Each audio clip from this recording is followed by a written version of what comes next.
সিদ্ধান্ত নিয়ে রেখেছে হয়তো বা ধানের পক্ষে তারা ভোট দেবে। তারপর তিনি ফ্যামিলি কার্ড, এটা তো বাংলাদেশে আলোচিত, এবং আমাদের এই যে যাদের কাছে যাচ্ছি আমরা, তারা কিন্তু সবাই ফ্যামিলি কার্ড সম্পর্কে কিন্তু আমাদের মা বোনেরা কিন্তু জেনে গেছে যে ফ্যামিলি কার্ড কি। এখানে কিন্তু আপনি ত্বরিত গতিতে সমাধান পাবেন না, যে মানে প্রথম দিন সমাধান করে ফেলবেন যে 6 মাসের মধ্যে, এটা না, কিন্তু স্টেপ বাই স্টেপ আপনার সকল সমস্যা ইনশাআল্লাহ সমাধান এই প্রতিশ্রুতি এখানে রয়েছে। আমরা আজ ঢাকা 17 আসনের 15 নম্বর ওয়ার্ডে, এটিকে বলা হয় 4 নম্বর সুবিধাবঞ্চিত এলাকা, মানে বসতি বলা হয় আর কি।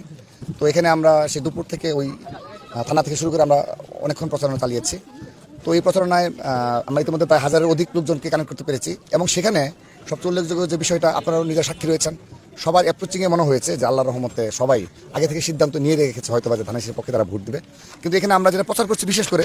যে এই ঢাকা 17 আসনের যে সংসদ সদস্য প্রার্থী জনাব তারেক রহমান, বিএনপির চেয়ারম্যান, তিনি যে প্রতিশ্রুতিগুলো দিয়েছেন, যেগুলো তিনি পারবেন, সেই প্রতিশ্রুতিগুলো দিয়েছেন। আমরা সেই প্রতিশ্রুতিগুলো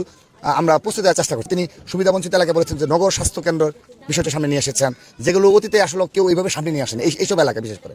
তারপর এই সুবিধাবঞ্চিত এলাকাগুলোতে তিনি প্রাথমিক বিদ্যালয়, শুধু বিদ্যালয় নয়, তিনি আমাদেরকে যেটা অবহিত করেছেন যেদিন আমাদের মিটিং হয়েছে, সেই মিটিংয়ে, যে তিনি শুধুমাত্র একটা প্রাথমিক বিদ্যালয় হয়ে গেল কোনো মতো চললো সেরকম না, সেখানে যেন টিচার, শিক্ষক যেন ঠিকমতো যেন থাকে, এবং যেন শিক্ষাদান কার্যক্রম যেন সঠিকভাবে পরিচালিত হয়, তিনি এই বিষয়গুলো মনিটরিং করবেন, যেহেতু তিনি এই আসন থেকে করছেন। তারপর তিনি ফ্যামিলি কার্ড, এটা তো বাংলাদেশে আলোচিত, এবং আমাদের এই যে যাদের কাছে যাচ্ছি আমরা, তারা কিন্তু সবাই ফ্যামিলি কার্ড সম্পর্কে কিন্তু আমাদের মা বোনেরা কিন্তু জেনে গেছে যে ফ্যামিলি কার্ড কি, এবং সেই ফ্যামিলি কার্ড নিয়ে তারা উচ্ছ্বসিত।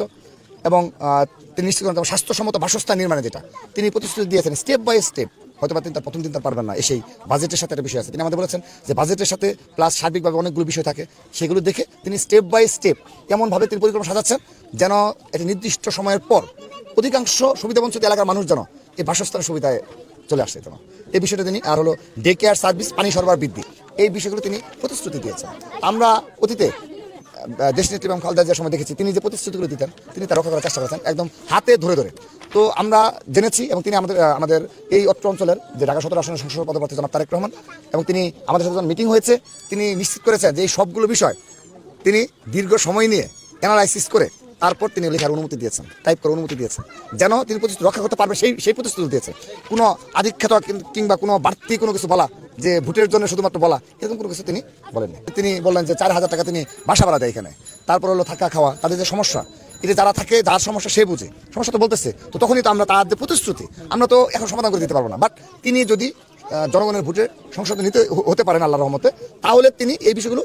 ইনশাআল্লাহ তিনি সুন্দরভাবে করার চেষ্টা করবেন, মানে তাদের যে সমস্যাগুলো এখানে রয়েছে, সমস্যার সমাধানগুলো, তো এগুলো আমরা আশ্বস্ত করছি। এবং এটাও বলছি যে এখানে কিন্তু আপনি ত্বরিত গতিতে সমাধান পাবেন না, যে মানে প্রথম দিন সমাধান করে ফেলবেন যে 6 মাসের মধ্যে, এটা না, কিন্তু স্টেপ বাই স্টেপ আপনার সকল সমস্যা ইনশাআল্লাহ সমাধান এই প্রতিশ্রুতি এখানে রয়েছে। এবং